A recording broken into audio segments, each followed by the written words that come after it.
Hello guys, நாங்கள் பொம்பரை 3 பேர் விளாண்டுட்டு இருந்தோம்.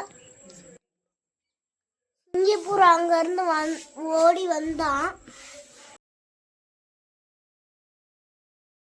பக்கத்தால் எங்களை பார்த்து வந்தான்.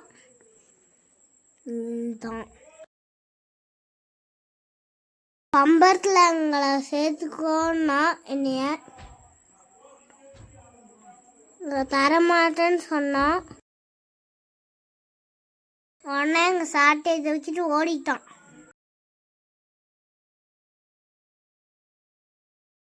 இங்கே பாருங்க, சாட்டையை கவிட்டு ஓடுவான். நாங்கள் போய்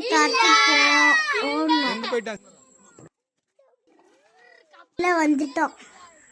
போட்டு விளையாட்டு இனிமை நிறைந்த உலகம் இருக்கு, இதுல உனக்கு கவலை எதுக்கு?